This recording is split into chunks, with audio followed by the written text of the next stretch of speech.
اللهم صل على سيدنا محمد وعلى آل سيدنا محمد كما صليت على إبراهيم وعلى آل إبراهيم إنك حميد مجيد.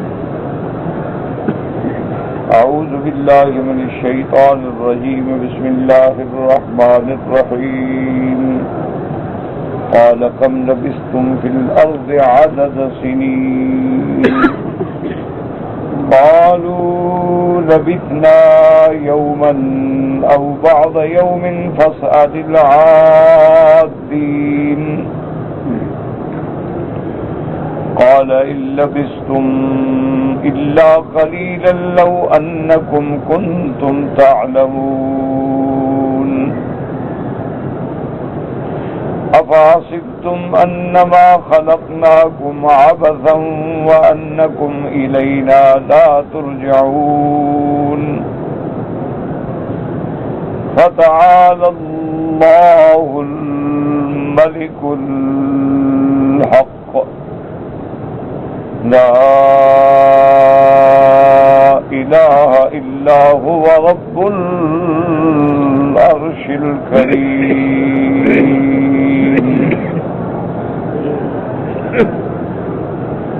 اللہ تبارک و تعالی نے کلام مقدس میں ان آیات میں ارشاد فرمایا ہے کہ قیامت میں کافروں سے یہ پوچھا جائے گا کہ کم لبثتم فی الارض، کہ تم نے دنیا میں کتنا عرصہ گزارا.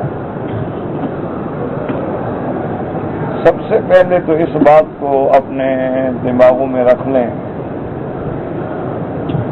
کہ قیامت جو ہے وہ حق ہے. ان الساعۃ آتیۃ لا ریب فیہا، قیامت ہر حال میں آنے والی ہے جس میں کوئی شک نہیں.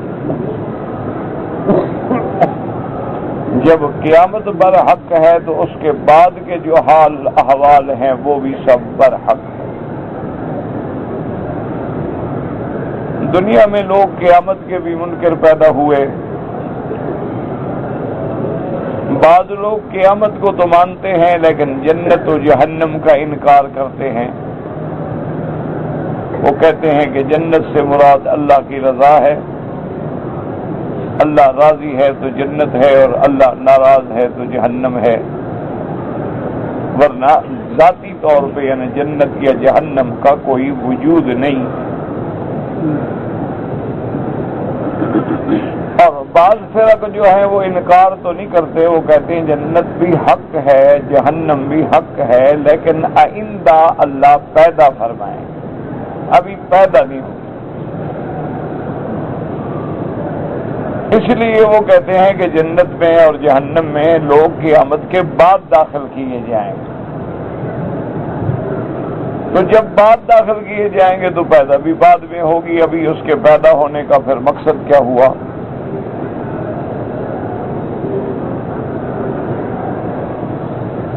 لیکن جو صحیح عقیدہ ہے اہل سنت والجماعت کا سلفن و خلفن قرآن و سنت کی روشنی میں کہ قیامت بھی حق ہے، جنت بھی حق ہے، جہنم بھی حق ہے، حساب بھی حق ہے، میزان بھی حق ہے، صراط بھی حق ہے، اور اللہ نے جنت جہنم پیدا فرما دی ہے، وہ موجود ہے.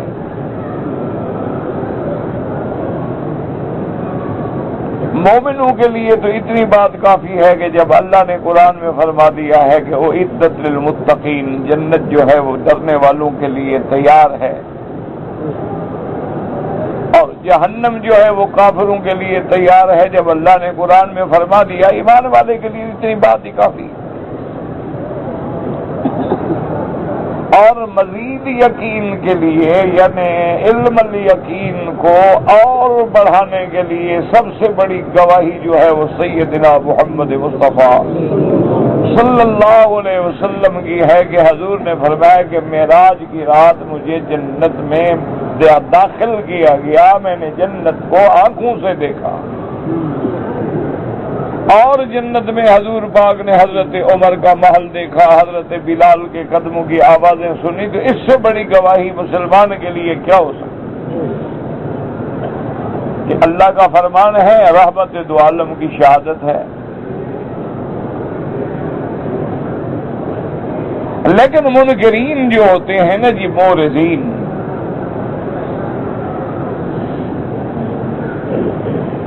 ان کے پاس کوئی دلیل نہیں ہوتی، یاد رکھیں. ان کے پاس تو محض شبہات ہوتے ہیں، توہمات ہوتے ہیں، اوہام اور ظنون ہوتے ہیں. وہ اس کے پیش نظر کہتے ہیں کہ دیکھو جی، ہم نے پوری دنیا کو دیکھ ڈالا ہے، ابھی بھی ہماری شٹل جو ہے وہ پوری زمین کے اتنا چکر کاٹنے کے بعد واپس آئی ہے، اور ہم نے اتنے بڑی طاقت کے دوربین جو ہیں وہ فضاؤں میں معلق کی ہیں، جس سے ہم تمام عالم کو دیکھ رہے ہیں. پورے عالم پر سیٹلائٹ کے ذریعے ہم ایک ایک گھر کو دیکھ سکتے ہیں، بلکہ ایک ایک انچ جگہ کو دیکھ سکتے ہیں. تو وہ یہ کہتے ہیں کہ بھائی تم جو کہتے ہو جنت ہے تو وہ کہاں ہے؟ اور تم کہتے ہو کہ جہنم ہے اور 7 زمینوں کے نیچے ہے، تو ہم نے تو اس کے سینکڑوں چکر لگا لیے ہیں، کہیں نظر نہیں آئی، کہیں تو جہنم ہونا آخر.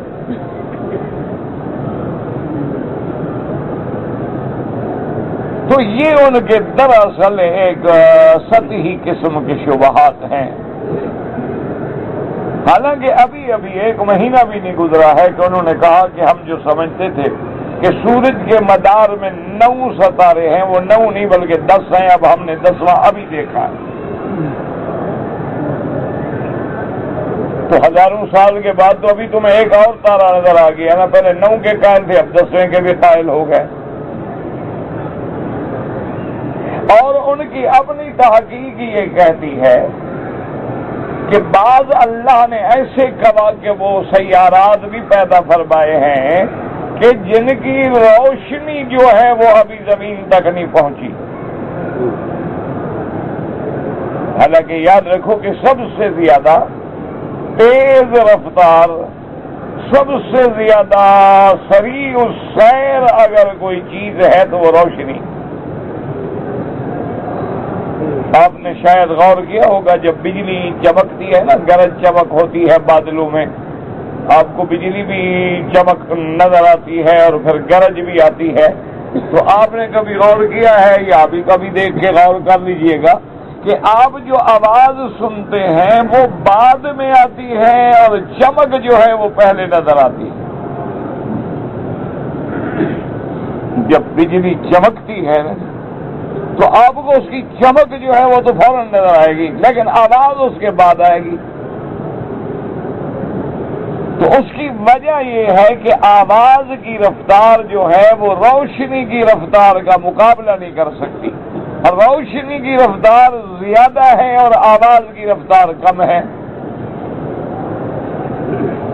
تو جو چیز رفتار میں تیز ہے وہ آپ کو جلدی نظر آ جاتی ہے، وہ جلدی سامنے آ جائے گی. جو اس سے بعد ہے وہ بعد میں نظر آئے گی. اور اسی لیے شاید اللہ کی حکمتیں تھیں کہ اللہ تبارک و تعالی نے ملائکہ کو نور سے پیدا فرمایا. اب آپ اندازہ کریں کہ یہ بجلی جو چمکتی ہے اس میں تقریباً اتنی ہیٹ ہوتی ہے، اتنی گرمی ہوتی ہے جتنی سورج میں ہے. بلکہ بعض تحقیق یہ کہتی ہے کہ سورج کی گرمی سے بھی زیادہ اس میں ہیٹ ہوتی ہے.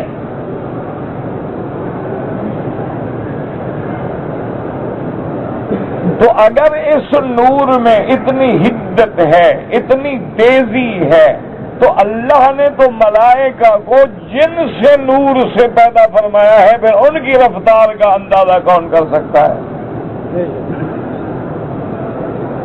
اسی لیے روایات اسرائیلیہ میں آتا ہے کہ ایک پیغمبر نے، اللہ کے نبی نے، سیدنا موسیٰ علیہ السلام نے حضرت جبریل سے پوچھا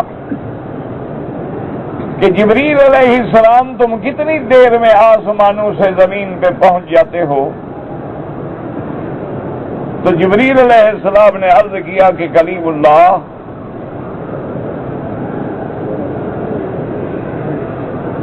جب سیدنا یوسف علیہ السلام کو اس کے بھائی کنویں میں گرا رہے تھے، یوسف علیہ السلام کنویں کے کنارے پہ تھے اور میں 7ویں آسمان پہ تھا، اس وقت مجھے اللہ نے حکم دیا کہ یوسف کو چوٹ نہ لگے، اس کے پانی میں گرنے سے پہلے اٹھانا ہے یوسف کو۔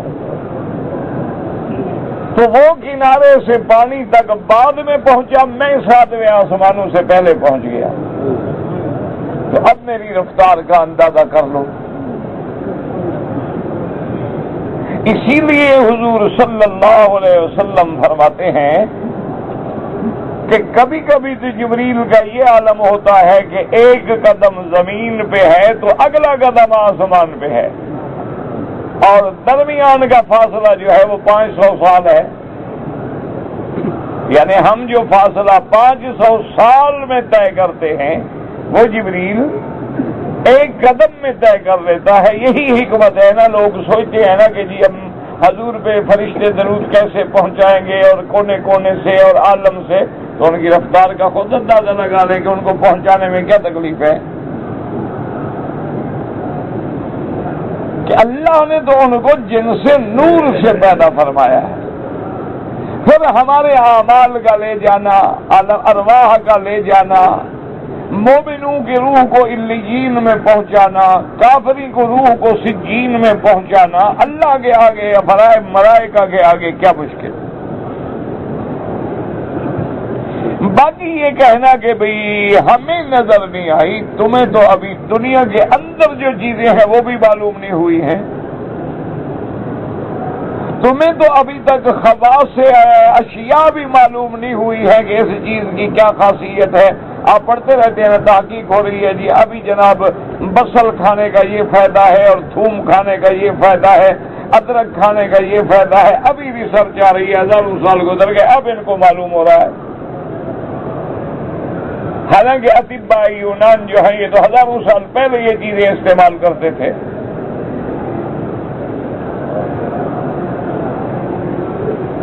اچھا، اب تو خود ہی انہوں نے اعتراف کر لیا ہے کہ ایک بلیک ہول ہے، ہمیں سمجھ نہیں آتی کہ وہ کیا ہے۔ اب انہوں نے یہ بھی تسلیم کر لیا ہے کہ زمین کے اوپر ایک غلاف حجری ہے، غلاف حجری مانا ایک پتھریلا پردہ ہے۔ وہ یہ کہتے ہیں کہ ہم جب ڈرلنگ کی مشینوں سے ڈرل کرتے ہیں نا تو ہماری تمام مشینیں جاتی ہیں میلوں تک، لیکن جب وہ پردہ آ جاتا ہے تو ہماری مشینیں ٹوٹ جاتی۔ اس کے نیچے کیا ہے ہمیں سمجھ نہیں آتا۔ اسی لیے آپ نے دیکھا ہے کہ ابھی جو سونامی میں طوفان آیا تھا، لوگ بڑے حیران تھے کہ یہ کیسا طوفان ہے کہ ہزاروں لاکھوں سیاح کھڑے ہیں اور سمندر کا پانی کناروں سے واپس سمندر میں جا رہا ہے اور بالکل کنارے خالی ہو گئے ہیں، اور اس کے بعد یکدم وہ پانی جو ہے اتنی بلندی سے اٹھتا ہے کہ سینکڑوں فٹ اونچا چلا جاتا ہے اور پھر سب پہ چھا جاتا ہے۔ تو اس پہ وہ پریشان تھے کہ یہ بات کیا ہو گئی کہ بھئی یہ ایسے سمندر کا پانی ہے وہ جناب اترنا شروع، کٹھا ہونا شروع ہو گیا، اس کے بعد یکدم نکلا اور اتنی زور سے نکلا ہے کہ وہ سینکڑوں فٹ اونچا چلا گیا۔ اسی لیے تو ہے نا پھر کوئی بچ نہیں سکا، جہاں آیا تو سینکڑوں فٹ اونچا تھا، ہر چیز نیچے آ گئی۔ تو اصل وجہ کیا تھی یاد رکھیں کہ اصل وجہ وہ ہے جو اللہ کا قرآن فرماتا ہے، یوم تشقق الارض، جس دن زمین پھٹ جائے گی، اذا زلزلت الارض زلزالها۔ اللہ نے ایک نمونہ دکھایا کہ وہ زمین پھٹی، وہ زمین کے اوپر جو غلاف حجری تھا وہ غلاف ٹوٹ گیا، اور جب زمین پھٹی تو لازمی بات ہے کہ پانی پھر اندر جانا شروع ہوا، اور جب پانی اندر گیا تو نیچے سمندر کے جہنم ہے، اس کی گرمی سے اتنا گرم ہوا کہ پھر وہ سینکڑوں فٹ اوپر اٹھا. اسی کو قرآن کہتا ہے وَإِذَا الْبِحَارُ سُجِّرَتْ، جب سمندر آگ سے دہکا دیے جائیں گے. اور حضرت عبداللہ ابن عمر کبھی بھی سمندر کے پانی سے وضو نہیں فرماتے تھے. جب صحابہ نے پوچھا کہ کیا وجہ ہے، آپ نے فرمایا کہ اس کے نیچے جہنم کی آگ ہے، میں جہنم کے پانی سے کیوں وضو کروں. اور حضور نے فرمایا کوئی بندہ بغیر کسی علم کے، تجارت کے، جہاد کی غرض کے کبھی سمندر کا سفر نہ کرے. حضور صلی اللہ علیہ وسلم نے منع فرما دیا ہے. تو اب یہ باتیں کہنا کہ جی ہمیں نظر نہیں آئی جنت، ہمیں نظر نہیں آئی جہنم، کسی چیز کا نظر نہ آنا جو ہے اس کے عدم وجود پہ دلالت نہیں کرتا. بات وہی ہے جو قرآن کہتا ہے، اور بات وہی ہے جو رحمت دو عالم میرے آقا کی جب رات کو نیند کھلتی اور آسمانوں کی طرف رخ فرماتے، ان فی خلق السماوات والارض، یہ آیت تلاوت فرماتے اور اس کے بعد فرماتی اللہم انت الحق ووعدک حق وقولک حق ولقاؤک حق والجنت حق والنار حق والساعۃ حق والنبیون حق. حضور صلی اللہ علیہ وسلم ہر رات یہ اعلان کرتے تاکہ امت کو پتہ چلے کہ جنت بھی حق ہے، جہنم بھی حق ہے، آگ بھی حق ہے، سزا بھی حق ہے، جزا بھی حق ہے، نامہ اعمال بھی حق ہے، وزن اعمال بھی حق ہے، صراط بھی حق ہے. یہ سارے تفصیلیں، اور چونکہ یہ عالم غیب سے تعلق رکھتے ہیں، برزخ بھی عالم غیب ہے، آخرت بھی عالم غیب ہے.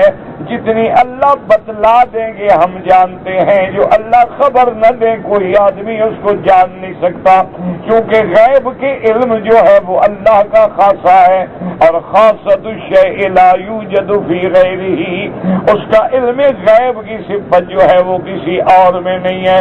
اللہ چاہے تو اظہار غیب فرما دے، اللہ چاہے تو اطلاع علی الغیب فرما دے، اللہ چاہے تو انباء علی الغیب فرما دے، لیکن علم غیب جو ہے وہ اللہ کے سوا کسی کی صفت نہیں. اگر کوئی بندہ اللہ کے سوا کسی نبی میں، ملک میں، ولی میں علم غیب کا قائل ہو، ذاتی کا قائل ہو یا عطائی کا قائل ہو، وہ کافر و مشرک ہو جاتا ہے کہ اس نے اللہ کی صفات میں شرک کیا ہے. للہ غیب السماوات والارض، حصر ہو گیا، یہ نہیں فرمایا غیب السماوات والارض للہ، بلکہ جار مجرور وہ مقدم کر دیا للہ غیب السماوات والارض. اور کہیں فرمایا قل لا یعلم من فی السماوات والارض الغیب الا اللہ. نفی اس بات میں بند کر کے حصر کر دیا کہ اللہ کے سوا کوئی علم غیب نہیں جانتا. اچھا کبھی ہوتا ہے کہ آدمی کے پاس پورا علم نہ ہو لیکن کسی ماتحت کے پاس بھی چابی ہوتی ہے، وہ دروازہ کھول کے کبھی نظر ڈال لیتا ہے. اللہ نے وہ بھی نفی کر دی وَعِندَهُ مَفَاتِحُ الْغَيْبِ لَا يَعْلَمُهَا إِلَّا هُوَ. اللہ نے فرمایا غیب کے خزانے کی تو چابیاں ہی اللہ کے پاس ہیں، وہ کسی کے پاس نہیں.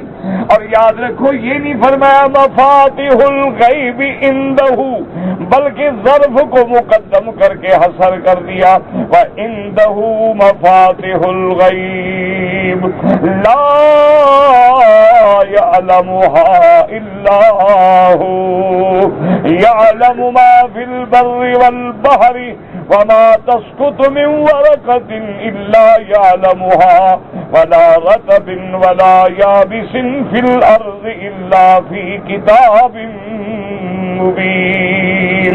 تو یاد رکھو جنت حق ہے اور موجود ہے، جہنم حق ہے اور موجود ہے.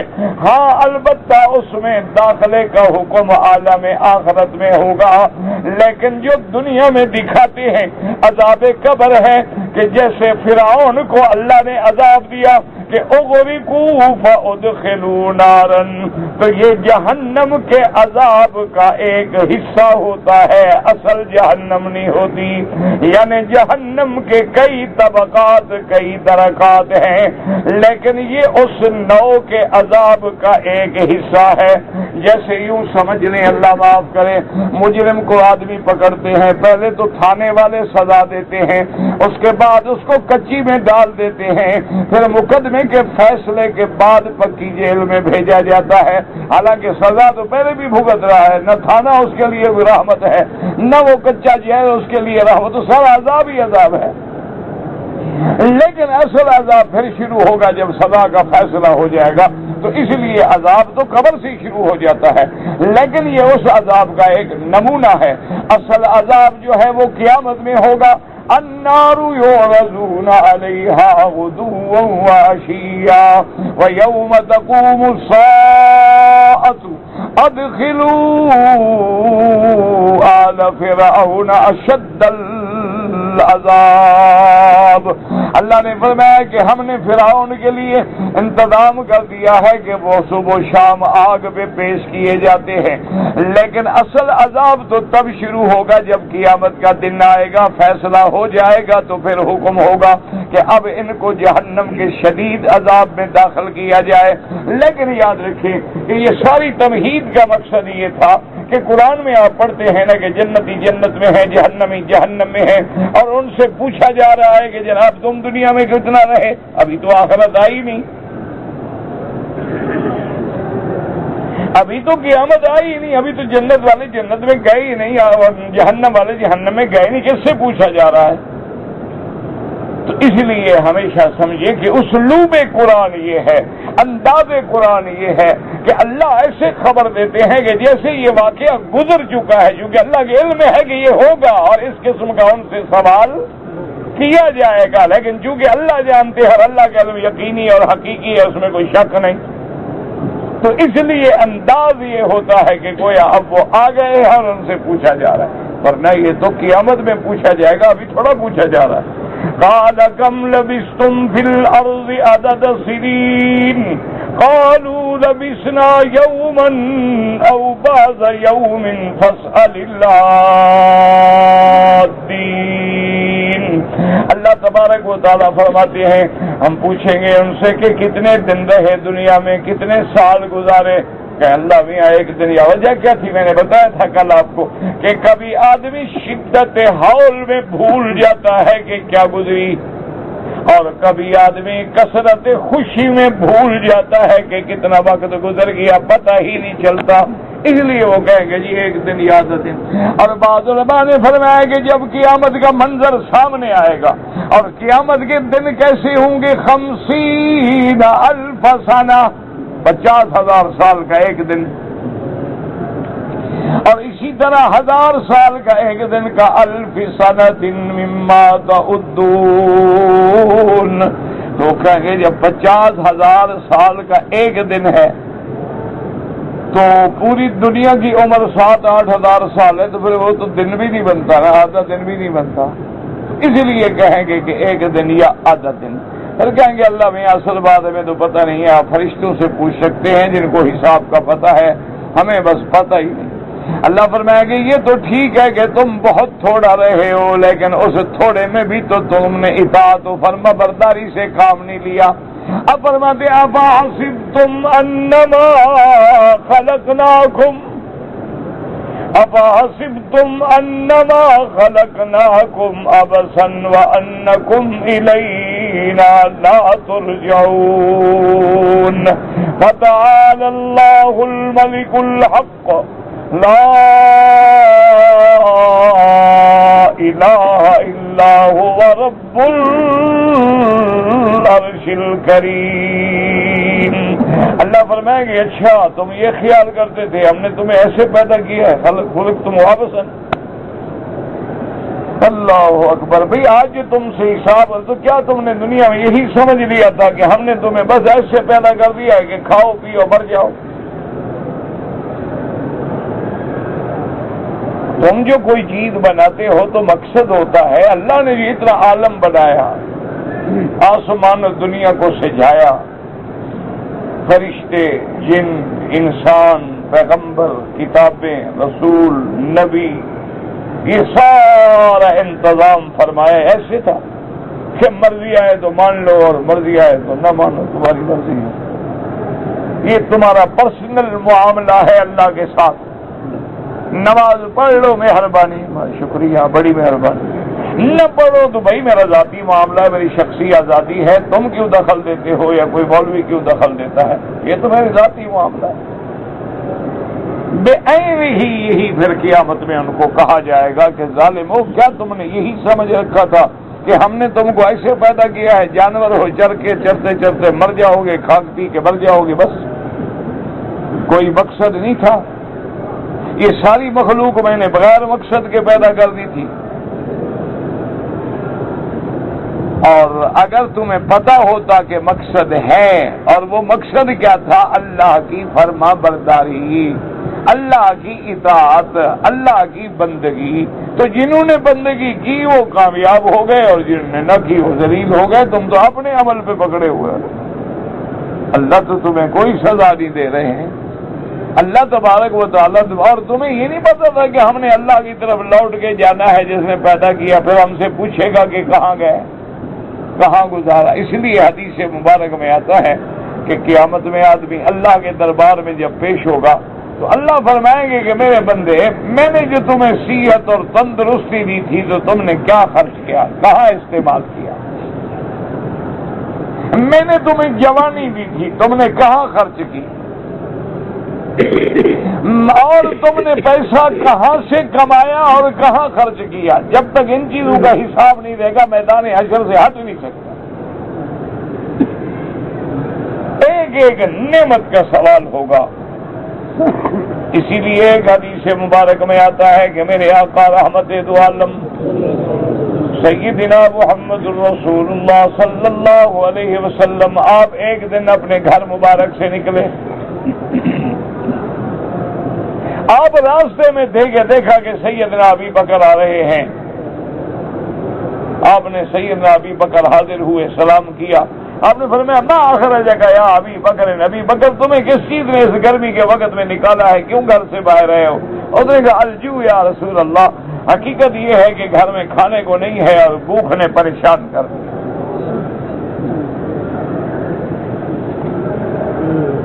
ہمارے پاس تو ہر نعمت ہے لیکن پھر بھی شکر نہیں۔ یہ سیدنا ابو بکر کا حال ہے۔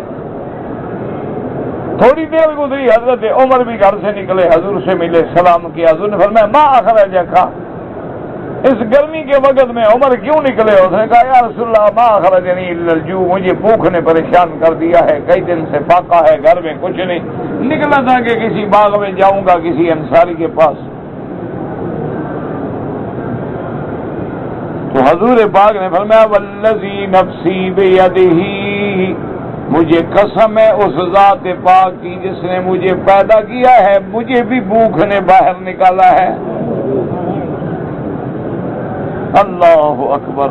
آج تو جناب 10 کھانے ہوتے ہیں، اتنے کھائے نہیں جاتے جتنی پھینکے جاتے ہیں، اتنے استعمال نہیں ہوتے جتنے ضائع کر دیے جاتے ہیں، اور دسترخوان بچھتے ہیں اور ڈشیں آدمی گن نہیں سکتا کہ کیا کیا پکا ہوا ہے۔ حضور صلی اللہ علیہ وسلم ایک انصاری کے باغ میں تشریف لے گئے۔ اللہ کی شان ہے کہ وہ انصاری بھی اس وقت موجود نہیں تھے، ان کی بیوی تھی۔ اس نے جب دیکھا تو نے کہا اہلاً و مرحباً، اس نے کہا حضور تشریف لائے۔ حضور نے فرمایا این فلان، تیرا خاوند کدھر ہے؟ اس نے کہا حضور یستعذب لنا ماء، وہ پانی لینے کے لیے گئے ہیں۔ لیکن آپ تشریف رکھیں، ابھی آتے۔ ابھی باتیں ہو رہی تھیں کہ صحابی بھی آ گئے، اور اس نے جب دیکھا تو کہا واللہ ما اکرم احد اضیافا منی، کہنے لگا خدا کی قسم آج جو میرے مہمان ہیں نا کائنات میں کسی کے ایسے مہمان نہیں ہوں گے کہ اللہ کا نبی میرا مہمان ہے، ابو بکر و عمر میرے مہمان ہیں۔ اس نے حضور صلی اللہ علیہ وسلم کو بٹھایا، فجاء بعزق، حدیث میں آتا ہے کہ ایک گوشہ کھجور کا کاٹ کے لایا، حضور نے بولا اللہ کے بندے اتنا بڑا گوشہ کاٹ کے کیوں لائے؟ انہوں نے کہا حضور دیکھیں نا گوشے میں ہر قسم کی کھجور ہے، کوئی مسر کھانا چاہے، کوئی رطب کھانا چاہے، کوئی آدھی پکی آدھی کچی کھانا چاہے، کوئی پوری پکی کھانا چاہے، اپنے منشے سے توڑ لے کھاتے رہے۔ اور ٹھنڈا پانی بھی حضور صلی اللہ علیہ وسلم کے لیے لے آیا اور بیوی سے کہا کہ جلدی کرو چھری لاؤ۔ چھری جب پکڑی تو حضور نے فرمایا ایاک والحلوب، آپ نے فرمایا خبردار کوئی دودھ والی بکری ذبح نہ کرنا۔ اس نے جا کے بکری ذبح کی، گوشت بنایا، حضور کے سامنے رکھا۔ رحمت دو جہان سیدنا ابو بکر و عمر نے گوشت تناول فرمایا، ٹھنڈا پانی پیا، کھجوریں استعمال فرمائیں۔ جب کھا کے بیٹھے تو حضور نے فرمایا ابو بکر و عمر کی آمد میں سوال ہوگا، ذل بارد و ماء بارد و رطب طیب، کہ ٹھنڈی ٹھنڈی باغ کی چھاؤں ہے، ٹھنڈا پانی ہے، تر و تازہ کھجوریں ہیں، اللہ کی نعمتیں ہیں۔ لَتُسْأَلُنَّ يَوْمَئِذٍ عَنِ النَّعِيمِ، قیامت والے دن سوال ہو۔ ایک دن ایک صحابی کھڑے ہو گئے، اس نے کہا یا رسول اللہ صلی اللہ علیہ وسلم کہ ہمارا کہ 2 کھجور کے 4 کھجور کے دانے ملتے ہیں سیاہ کھجور کے، وَعَدُوُّنَا حَاضِرٌ، دشمن ہر وقت ہمارے سامنے موجود ہیں، وَسُيُوفُنَا عَلَىٰ عَوَاتِقُنَا وَجِلْفَ خُبْزٍ، روٹی بغیر سالن کے ملتی ہے، پھر بھی سوال ہوگا۔ فرمایا ہاں سوال تو۔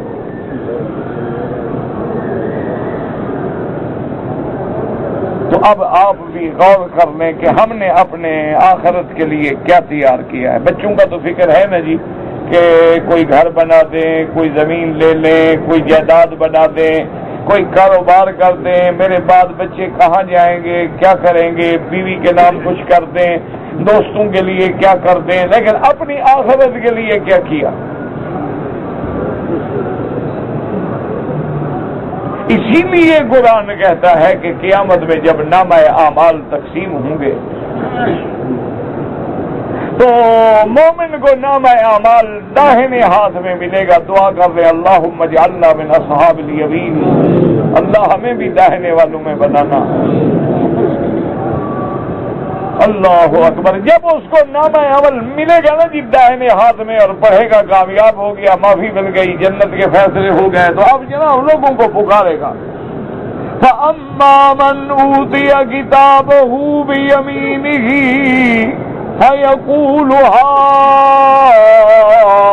هَاؤُمُ اقْرَءُوا كِتَابِيَهْ، میں کہتا ہوں بھائی اور دیکھو یار میرا نامہ عمل تو پڑھو نا، دیکھو کیوں انی ظننت انی ملاق حسابیہ، مجھے یقین تھا کہ میں نے اللہ کی دربار میں جانا ہے اور وہاں حساب ہونا ہے، اس لیے میں تیار ہو کے آیا تھا۔ دیکھو آج کامیاب ہو گیا، جو امتحان میں تیاری نہیں کرے گا فیل ہوگا۔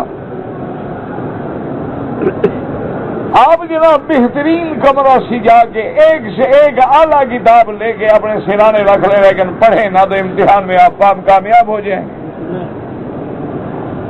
آپ قرآن کو غلاف میں لپیٹ کے اونچی جگہ پہ رکھ دیں، کبھی کبھی چوم لیا کریں، نہ نماز پڑھیں، نہ روزہ، نہ حج، نہ زکوٰۃ، نہ خوف خدا، نہ حیا، نہ شرم، نہ پردہ، اور جی مسلمان ہیں، کیا کس بات کے مسلمان ہیں؟ نام رکھنے کے مسلمان ہیں۔ اچھا کسی کا نام رام چندر رکھ لو تو ہندو ہو جائے گا؟ نام رکھنے سے کیا ہو جاتا؟ اصل تو کام ہے، اصل تو نام نہیں ہے۔ اچھا اب جناب جب دوسرے کافروں کو ملے گا بائیں ہاتھ میں، اما من اوتی کتابہ بشمالہ فیقول یا لیتنی لم اوت کتابیہ، کہے گا ہائے مجھے نہ ملتا تو بہتر۔ اللہ حکم دیں گے کہ ظالم پڑھو، ہم نے کوئی زیادتی تو نہیں کی نا، ہمارے فرشتوں نے کوئی چیز ناجائز تو نہیں، اقرا کتابک۔ اور جب کافر پڑھیں گے تو چیخ اٹھیں گے کہ ما لہذا الكتاب لا يغادر صغيرة ولا كبيرة إلا أحصاها ووجدوا ما عملوا حاضرا ولا يظلم ربك أحدا۔ اللہ فرماتے ہیں جب کافر پڑھیں گے تو چیخیں گے کہ ہائے کیسی کتاب ہے جس نے کچھ بھی نہیں چھوڑا، ہر بڑی چھوٹی چیز لکھ دی ہے، اور جو جو ہم نے کیا سب سامنے ہے۔ اللہ فرمائیں گے میرے بندے میں کسی پہ ظلم نہیں کرتا، تو نے اپنی جانوں پہ خود ظلم کیا ہے۔ وما ظلمناہم ولکن کانوا انفسہم یظلمون۔ اس لیے اللہ فرماتے ہیں افحسبتم انما خلقناکم عبثا، یعنی بغیر کسی قصد کے، بغیر کسی ارادے کے، بغیر کسی حکمت کے، جیسے کہ جب جانور ہیں جن کے لیے نہ ثواب ہے نہ عذاب ہے، حالانکہ ہم نے بتلا دیا تھا انما خلقناکم للعبادت، ہم نے تم کو اپنی عبادت کے لیے پیدا کیا ہے، اور تم یہ سمجھتی تھی وَأَنَّكُمْ إِلَيْنَا لَا تُرْجَعُونَ، تم یہ سمجھتے تھے کہ قیامت نہیں ہوگی، ہم دوبارہ نہیں اٹھیں گے، ہم اللہ کی دربار میں نہیں پیش ہوں گے، مر جائیں گے، بس مٹی میں مل جائیں گے۔ اللہ نے فرمایا کیا کہہ رہے ہو، اللہ کی ذات پاک ہے کہ بے مقصد مخلوق پیدا کر دی، اور اللہ کی ذات پاک ہے، اس نے کہا ہے کہ قیامت حق ہے، پھر جھوٹی ثابت ہو جائے۔ اللہ تو جھوٹ سے بھی پاک، ہر صفت نقصان سے بھی پاک۔ فتعالى اللہ الملک الحق، تعالى اللہ من تقدس، وہ پاک بلند ہے اس کی ذات کے، بے مقصد کسی کو پیدا کیا ہے اس نے۔ لا الہ الا هو رب العرش الکریم۔ بعض علماء نے فرمایا کریم مانا ایسے عرش کا رب ہے جو بڑے منظر، خوبصورتی اور جمال والا عرش ہے، کیونکہ اللہ فرماتے ہیں وَأَنبَتْنَا فِيهَا مِن كُلِّ زَوْجٍ كَرِيمٍ، تو کبھی کریم جو ہے بے معنی حسن المنظر آتا ہے، حسن و جمال کے بارے میں آتا ہے کہ اللہ تبارک و تعالیٰ کی ذات ہے، اللہ کے سوا کوئی معبود برحق نہیں۔ انہ الملک الحق، وہ صحیح معنوں میں حقیقی بادشاہ ہے، منزہ عن سائر صفات العجز والنقصان، ہر صفت نقصان سے پاک ہے، ہر صفت ظلم سے پاک ہے، اور یہ اس کے عدل کا تقاضا ہے کہ قیامت ہو تاکہ نیک لوگوں کو جزا ملے اور برے لوگوں کو سزا ملے۔ اگر آگے کوئی دار الجزا نہ ہو تو پھر تو یہ اللہ کے عدل کے خلاف ہے کہ اللہ نے مخلوق پیدا کر دی، ایک عبادت کرتے مر گیا، ایک گناہ کرتے مر گیا، دونوں برابر ہوں قیامت میں، اچھا عدل ہے بھائی۔ اسی لیے فرمایا تعالی اللہ الملک الحق لا الہ الا هو رب العرش الکریم۔ اسی کو مفسر رحمت اللہ علیہ فرماتے ہیں یقول تعالی منبہا لہم، اللہ پاک تنبیہ فرماتے ہیں علی ما اضاعوہ فی عمرہم القصیر فی الدنیا، کہ جو تمہیں عمر ملی ہے دنیا میں تم نے اس کو ضائع کر دیا ہے، تھوڑی سی مہلت ہے، سے فائدہ اٹھا لو۔ من طاعت اللہ تعالی و عبادتہ وحدہ، اللہ کی خالص عبادت کرو۔ ولو صبروا فی مدت الدنیا القصیرۃ لفازوا کما فاز اولیاء المتقون، اگر تم بھی اس تھوڑی سی مہلت سے، تھوڑی سی زندگانی میں فائدہ اٹھا کے اللہ کو راضی کرتے، اللہ کے بندوں کو راضی کرتے، حقوق اللہ کا خیال کرتے، حقوق العباد کا خیال کرتے، اور اللہ کی حکم پہ اطاعت میں جمے رہتے، گناہوں سے بچے رہتے، تو آج تم بھی کامیاب ہو جاتے۔ جیسے اس سے پہلے آپ نے پڑھا انی جزیتہم اليوم بما صبروا انہم ہم الفائزون، اللہ فرمائیں گے اے ظالمو دیکھو میں نے آج اپنے بندوں کو جو تم مذاق کرتے تھے، یہ صبر کرتے تھے، اس صبر کا ان کو بدلہ دیا ہے، آج وہ کامیاب ہیں۔ اس لیے اللہ فرماتے قال کم لبثتم فی الارض عدد سنین، اے کم کانت اقامتکم فی الدنیا، تم نے دنیا میں کتنا وقت گزارا؟ قالوا لبثنا یوما او بعض یوم فسال العادین، عادین مانا حاسبین، حساب کرنے والے، گنتی کرنے والے، عد شمار کرنے والے۔ قال ان لبثتم الا قلیلا، اللہ فرمائیں گے یہ تو حقیقت ہے کہ تم مدت یسیرۃ علی کل تکبیر، ہر حال میں تم نے دنیا میں واقعی تھوڑا وقت گزارا ہے، کیونکہ دنیا فانی ہے اور آخرت باقی ہے۔ لو انکم کنتم تعلمون لما آثرتم الفانی علی الباقی، اگر تم جانتے، تمہیں علم ہوتا تو تم دنیا کو ترجیح نہ دیتے آخرت پر، دنیا کے لیے اپنی آخرت کو برباد نہ کرتے۔ وَلَا تَصَرَّفْتُمْ لِأَنفُسِكُمْ هَذَا التَّصَرُّفُ السَّيِّئُ، اور تم ایسے برے کام نہ کرتے۔ وَلَا اسْتَحْقَقْتُم مِّنَ اللَّهِ سَخْطَهُ فِي تِلْكَ الْمُدَّةِ الْيَسِيرَةِ، اللہ نے جو ہمیں زندگی دی ہے 50 سال، 60 سال، 100 سال، آدھی تو نیند میں گزر گئی اور کچھ حصہ بچپن میں گزر گیا، باقی بچی کتنی؟ دیکھو نا، آدمی 10-15 سال تو بالغ ہی نہیں ہوتا، اچھا بالغ ہونے کے بعد پھر بڑھاپا آ گیا، درمیان میں آدمی کے پاس کتنی عمر ہے؟ چلو 100 سال ہو تو یوں سمجھو کہ 40 کٹ گئی، 60 بچا، 60 میں آدھی نیند میں گزر گئی، باقی 30 بچے، تو اس میں ہم نے کیا کیا ہے اپنے اللہ کو راضی کرنے کے لیے؟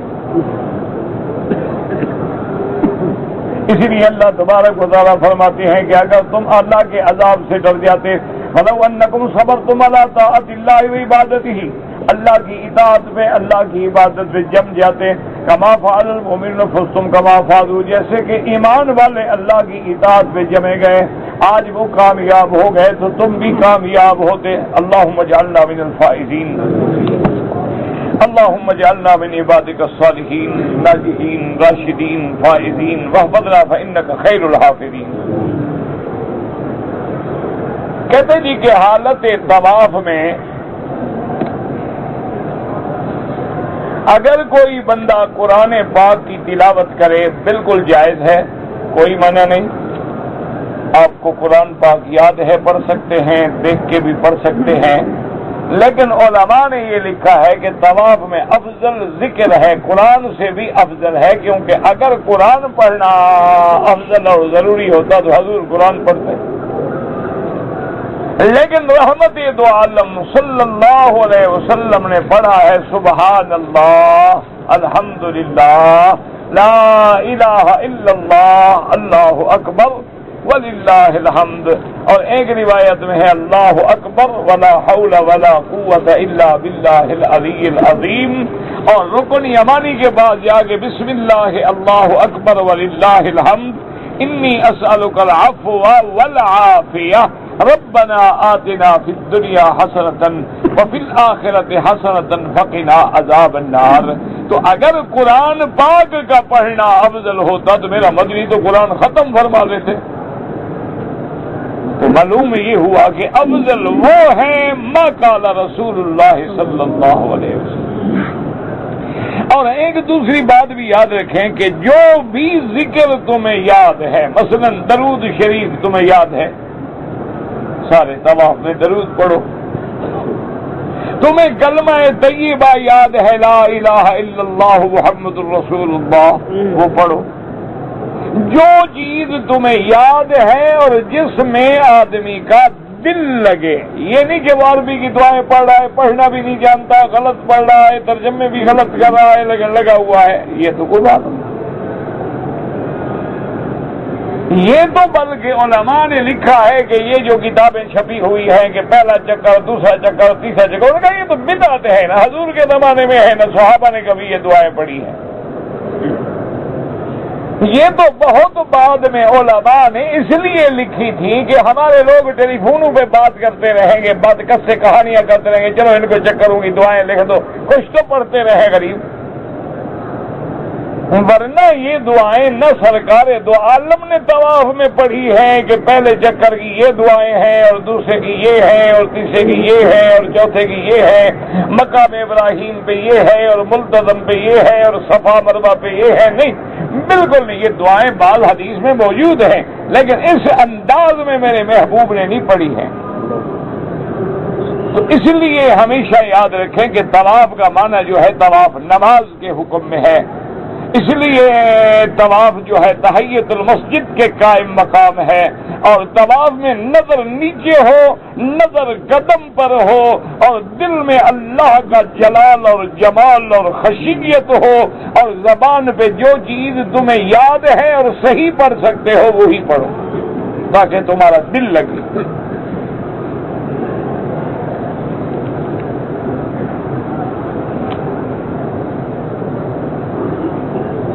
کہتے جی کہ ایک عورت نے غیر محرم کے ساتھ عمرہ کیا ہے، بس دعا کرو اللہ عمرہ قبول کر لے، ورنہ دونوں نے بہت بڑا گناہ کیا ہے۔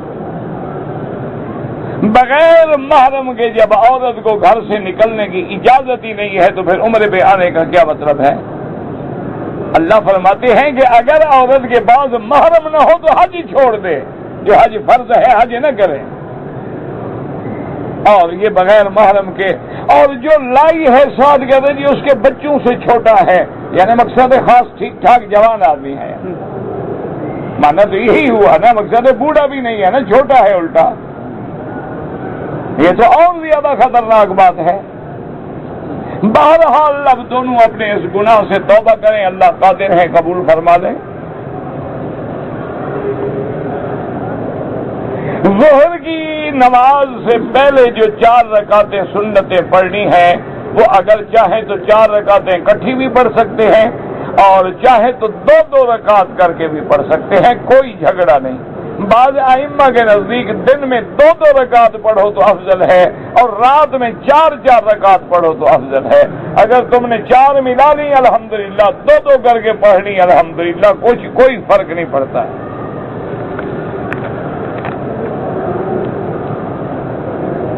کہتے جی کہ اگر کسی مرد نے مسجد عائشہ سے احرام باندھ کے عمرہ کر لیا ہے، میرا بھائی، یا تو حضور فرما دیتے نا کہ یہ صرف عورتوں کے لیے ہے، تو پھر تو مرد کے لیے جائز نہ ہوتا۔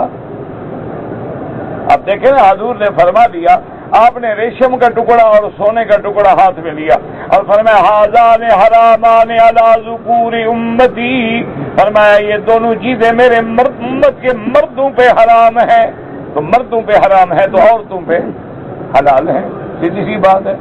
تو اگر اس عمرے کے لیے بھی حضور فرما دیتے کہ بی بی عائشہ صرف تیرے لیے ہے یا صرف عورتوں کے لیے ہے، تو پھر کسی مرد کا عمرہ کرنا جائز نہ ہوتا۔ لیکن جب حضور نے یہ پابندی نہیں لگائی تو کوئی بھی کر سکتا ہے، مرد ہو یا عورت ہو۔ پھر حضرت عبداللہ ابن زبیر نے عمرے کیے ہیں، حضرت عبداللہ ابن عمر نے یہاں سے عمرے کیے ہیں، وہ تو مرد تھے۔ یہ مرد عورت کا چکر جو تم نے چلا ہے، صفا مروا سب سے پہلے کس نے دوڑی تھی؟ ہاں جی، کس نے؟ تو مرد چھوڑ دو نا دوڑنا،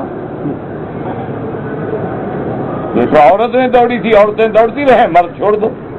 یہ کیا عقل ہے، کیا دین ہے؟ اپنے عقل لڑاتے رہتے ہو، ایک چیز کو نہیں ماننا ہے تو کوئی بہانہ ڈھونڈو اعتراض کرنے کا، ایک بات ہے۔ ان الصفا والمروہ من شعائر اللہ، جب اللہ نے حکم دے دیا بات ختم ہو گئی۔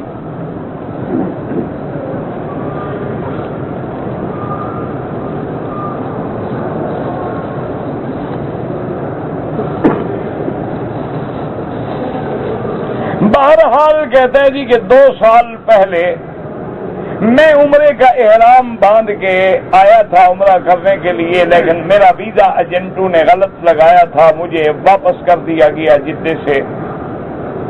اب میں عمرے پہ آیا ہوں تو اچھا کیا تم نے، عمرہ تو قضا ہو گیا، لیکن اس کی ایک بکری دم تمہیں دینی پڑے گی کہ اگر عمرے سے یا حج سے روک دیا جائے تو اس کو قرآن کہتا ہے دم احسار، فإن احصرتم، اگر تم روک دیے جاؤ تو ایک بکری دم ادا کرو۔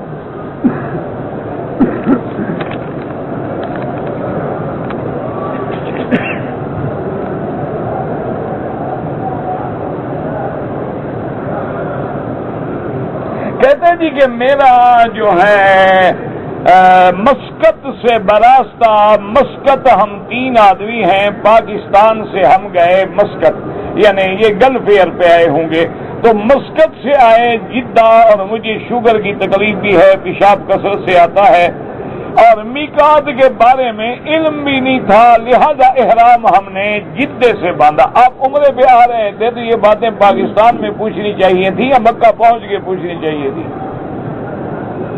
جہاز تو تم نے ڈھونڈ لیا، ایئرپورٹ بھی ڈھونڈ لیا ماشاءاللہ، مسقط سے جدہ بھی ڈھونڈ لیا، کسی اور ملک میں نہیں چلے گئے۔ صرف احرام کا اور میقات کا تمہیں پتہ نہیں تھا، یہ عذر ہے 1400 سال گزر گئے ابھی تمہیں پتہ نہیں تھا۔ ابھی جو تم پوچھ رہے ہو، اگر یہ کسی کراچی میں کسی عالم سے پوچھ لیتے بات، تمہارا ذمہ داری تھی کہ احرام کراچی سے باندھو ورنہ مسقط سے باندھو، تم نے دونوں چھوڑ دیے، جہاز میں بھی پھر نہیں باندھا۔ مانا یہ ہے کہ میقات سے بغیر احرام کے گزر گئے اور بھی تم عمرے کی نیت سے رہے، لہذا کسی امام کے نزدیک بھی گنجائش نہیں۔ ایک تو تم نے اپنے میقات کے عمرے کو ضائع کیا اور ثواب سے محروم ہوئے، اور اب ایک ایک بکری بطور دم بھی دینی ہوگی۔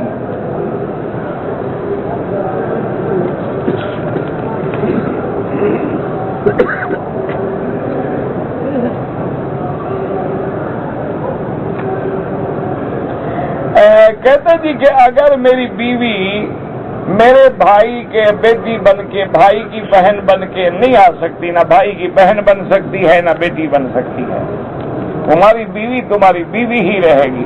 تمہارے بھائی کے ساتھ سفر کرنا تو ایسے ہے جیسے موت کے ساتھ سفر کر رہی ہے۔ حضور سے کسی نے پوچھا کہ یا رسول اللہ، میرے شوہر کا بھائی ہے، اس سے مجھے پردہ کرنا ہوگا، میرا آخر خاوند ہے، اس کا بھائی ہے، وہ ہر وقت گھر آتا ہے۔ آپ نے فرمایا الحمو والموت، وہ تو تیرے لیے موت ہے۔ موت کا کیا معنی کہ اگر زنا ہوگا تو دونوں کو رجم ہوگا، موت ہوگی۔ اور دوسرا موت کا کیا معنی کہ جیسے اس پر کوئی شک بھی نہیں کرے گا، جو مرضی آئے کرتا رہے، تو ہلاکت کا ذریعہ بن جائے گا، تیری موت کا ذریعہ بن جائے گا۔ اور بعض علماء نے فرمایا کہ کبھی یہ بھی ہوتا ہے کہ وہ دیور کی وجہ سے پہلا خاوند طلاق دے دیتے ہیں، دونوں بھائی لڑ کے ایک دوسرے کو موت پہ پہنچا دیتے ہیں۔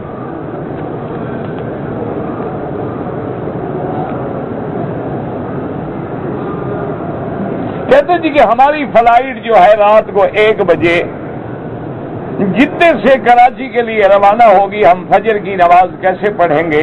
آپ جہاز میں پڑھ لیں، کوئی مسئلہ نہیں، کیا مشکل ہے؟ یہ کوئی ایسا مسئلہ ہے جو حل نہیں ہو سکتا کہ کیا ہوگا؟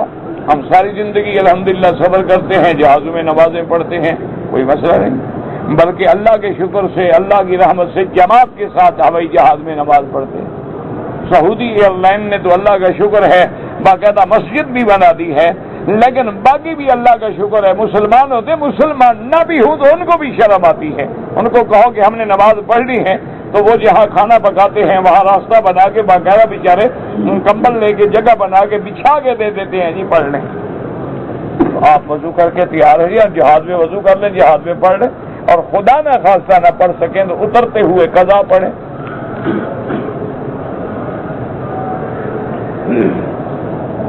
کہتے جی کہ احرام میں اگر طواف عمرہ ہے یا طواف نفل ہے تو حجر اسود کے پاس جب جائیں، جب شروع کریں تو لازماً رخ حجر اسود کی طرف ہو اور پاؤں رکے ہوئے ہوں اور بسم اللہ اللہ اکبر وللہ الحمد۔ اسی طرح جب ختم کریں، درمیان میں آپ چلتے ہوئے بھی اشارہ کر سکتے ہیں۔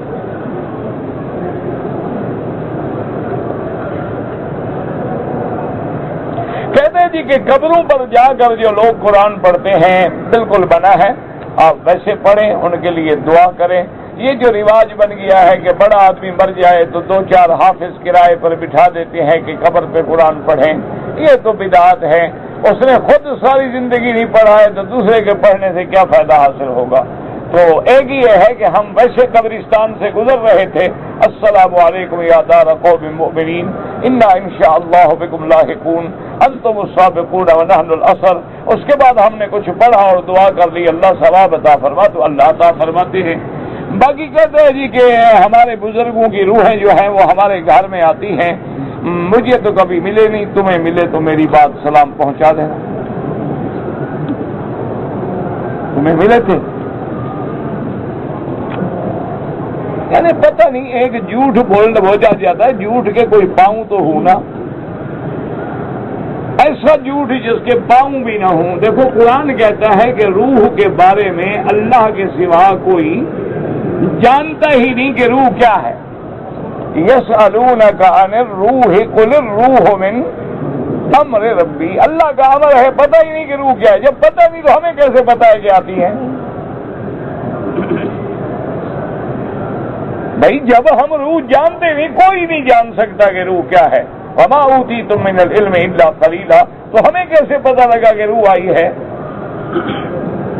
اللہ پاک رحمت فرمائے. بس عجیب عجیب اعتقاد ہیں لوگوں کے دماغوں میں بٹھا دیے جاتے ہیں، اور لوگ یہ بھی نہیں سوچتے کہ خدا کے بندے روح کے بارے میں تو کوئی جانتا ہی نہیں کہ روح کیا چیز ہے.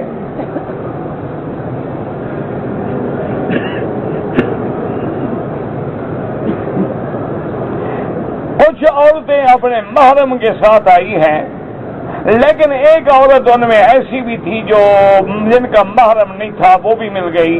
اگر تو وہ بوڑھی ہے تو کوئی گناہ نہیں، اگر جوان ہے تو گناہگار ہے، توبہ کرے. باقی اللہ قادر ہے کہ عمرہ قبول کر لے.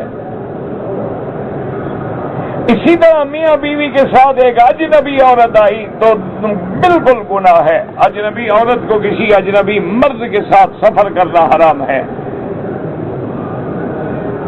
کہتے جی کہ اگر مقدر کے فیصلے پہلے ہی ہو چکے ہیں تو پھر دعا مانگنے کا کیا ضرورت ہے؟ یہ فیصلہ بھی تو پہلے ہو چکا ہے نا کہ ہم مانگیں گے. یہ بھی مقدر میں لکھا ہوا ہے، نہیں لکھا تو نہیں مانگیں گے.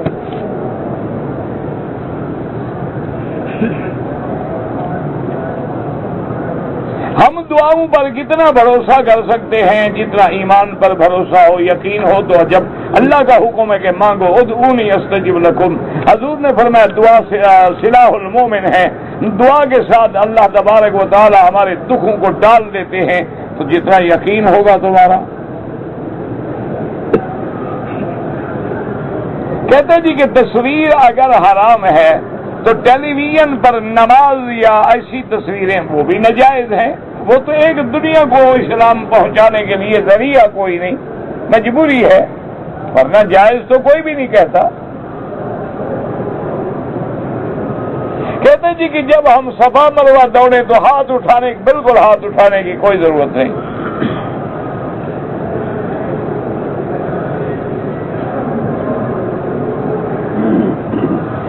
ہم 4 بھائی اور 5 بہنیں ہیں. میرے باپ نے ایک بھائی اور ایک بہن کو نکال دیا ہے اور ہمیں بھی منع کرتا ہے کہ ان سے نہ ملیں. تو یہ بالکل تمہارا باپ ظلم کر رہا ہے، قیامت میں پکڑا جائے گا. اگر ان کا کوئی گناہ ہے تو اللہ بھی توبہ سے معاف کر دیتا ہے. تمہارا باپ کیا اس سے زیادہ بڑا ہے؟ تو بہرحال تم اپنے بھائی بہن کو ملا کرو.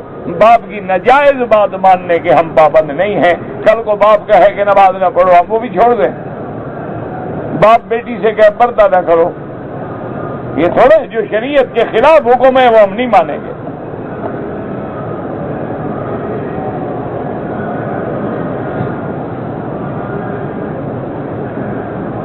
میرے بیٹے کا نام رحیم محمود، پتہ نہیں کیا لکھا ہے.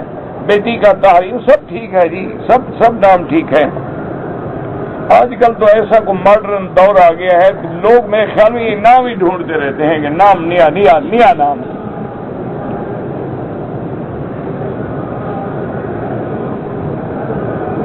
عصر کے بعد اگر ہم نے طواف کیا ہے، حنفی مسلک میں اس کی 2 رکعت مغرب کے بعد پڑھیں. امام احمد بن حنبل رحمت اللہ علیہ کے نزدیک حرم میں ہر وقت جائز ہے. جب بھی طواف کرو 2 رکعت پڑھ لو. یہ کوئی لڑائی کے مسئلے نہیں. یہ دیکھا کرو مثلا تم عصر کو آئے، طواف کیا، 1 کیا، 2 کیے، جتنا اللہ نصیب کرے. پھر تمہارا خیال ہے کہ انشاءاللہ مغرب پڑھ کے جاؤں گا حرم سے، تو آرام سے بیٹھے رہو، مغرب پڑھ کے 2 رکعت پڑھ. اگر تمہارا قافلہ تیار کھڑا ہے، گاڑی تیار کھڑی ہے، انہوں نے کہا جلدی جاؤ یار طواف کر کے آؤ، طواف کر کے 2 رکعت پڑھ کے نکل جاؤ، کوئی بات نہیں. یہ تو اعلیٰ اولا کی باتیں ہیں. کوئی کفر اسلام کے جھگڑے نہیں کہ بندہ ڈنڈے لے کے ایک دوسرے کے پیچھے بھاگ پڑے.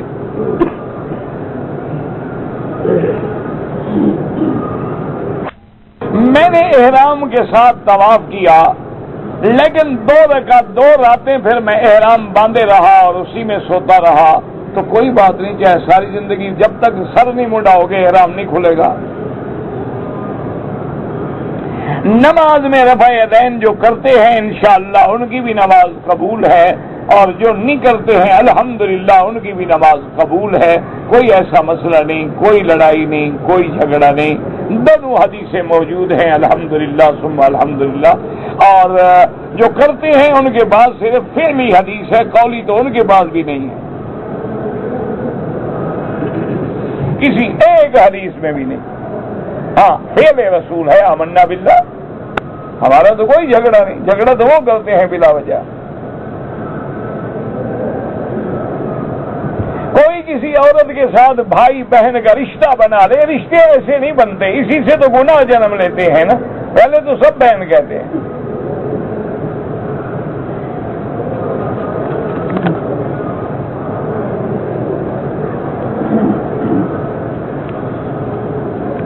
کہتے جی کہ حضور کے اور انبیاء کا طریقہ بتایا کریں کہ ان کا کیا کام تھا اور ہمارا کیا تھا۔ روز میں گرو منتر پڑھتا رہتا ہوں،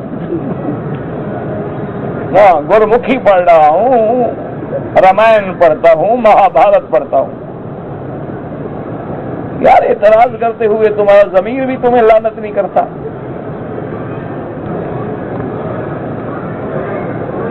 حضور کے بعد صحابہ نے اللہ کے دین کی دعوت دی، تو ہم کس کے دین کی دعوت دے رہے ہیں؟ کوئی نیا دین بنایا ہم نے؟ عجیب لوگ ہیں۔ اللہ ہدایت دے بس، اور کیا کر سکتے، یہی ہے، دعا مانگ سکتے ہیں اللہ ہدایت، اللہ سمجھ دے۔ سفید داڑھی رکھنا افضل ہے یا مہندی لگانا افضل ہے، رنگ لگانا افضل ہے؟